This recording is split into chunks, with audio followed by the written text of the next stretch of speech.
Time now to take a look at the French press with Elena. Hello again. Elena, what are you starting off with?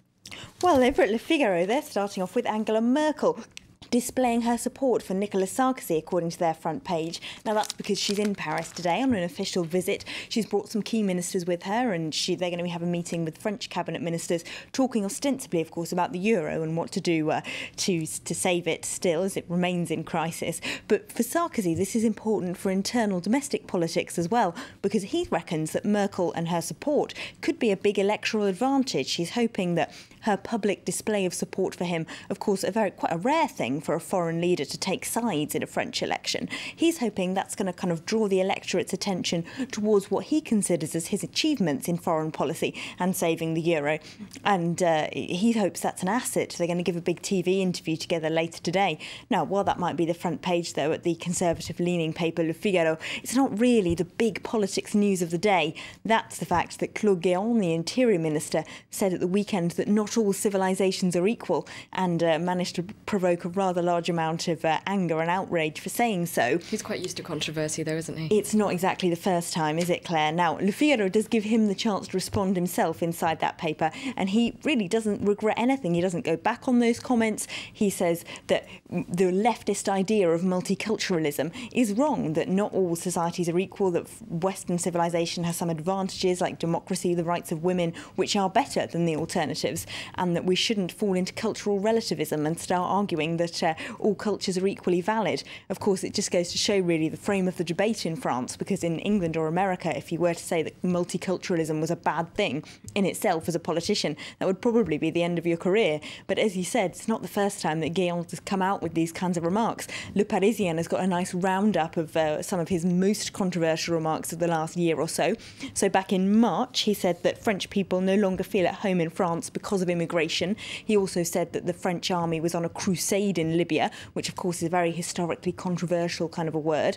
And he said that 2/3 of all school dropouts in France were the children of immigrants, something the paper points out is not backed up by statistics. So he's certainly got form in this. And it's not the first time that he's been accused of doing Marine Le Pen's, the candidate for the National Front, her campaigning for her, is it? No, exactly not. That's another thing that Libération have pointed out, that these comments have almost been welcomed by the Front National because they validate their discourse. It's the same thing that she's been saying for a long time. They quote in that Libération some of the angriest remarks from the socialists as well, who were opposed to it. Ségolène Royal, the socialist candidate at the last election, has come out saying that when you start talking about clashes of civilizations, that's how we get to a war. And the centrist candidate François Bayrou also had strong words for Guéant at the weekend, saying that the comments were inappropriate, they were unfortunate, and there are lots of things we could criticise in Western civilization as well. And what else is new in this increasingly heated presidential campaign? Well, if we have a look at Libération's front page, we've got working classes, we've seen enough of him as a headline, and a kind of a half a poster of Nicolas Sarkozy there. Now, they've done a poll in Libération of people who describe themselves as working class, which is a bit of a difficult group to define, but the people they've quoted inside are people like factory workers, but also supermarket cashiers, and generally mostly people who have very few qualifications. In that group of people who left school with the minimum qualifications, unemployment's now 20%. Those are a group who overwhelmingly did vote for Sarkozy in 2007 because they believed in his work more to earn more slogan, and they hoped he'd be able to improve their own bank balances. And they say they've been totally betrayed. That's not what they've seen. And they, more than any other group in society, say they won't vote for him at the next election. They do say, though, in Libération that it's widely assumed that they will then go and vote for Marine Le Pen, that it's the working classes that her discourse most appeals to. But they actually say that they're as likely to vote for far-left candidate Jean-Luc Mélenchon as they are for Le Pen, because they're much more worried about unemployment than immigration, and they don't necessarily link those issues together. Now, earlier you mentioned Ségolène Royal. She, of course, was as you mentioned, the socialist candidate in the last election, and she's returning, though, to the front line of campaigning.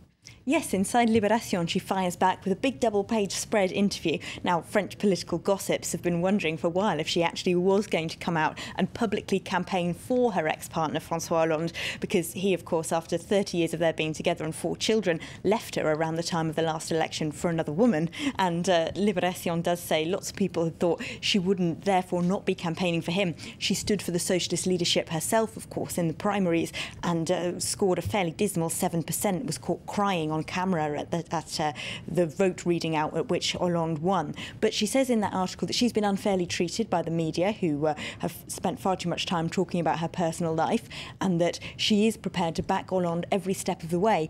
And Libération points out that while she might have lost an election against Sarkozy, she still has quite a loyal bunch of voters, especially among those working classes who Hollande doesn't quite appeal to so much. He's more of a bourgeois image, but she has quite a lot of popularity in the banlieue and among poorer areas of cities like Marseille, so she's still an asset to the party. No hard feelings there, it seems, then. All right, thanks very much, Elena, for that look at the French press.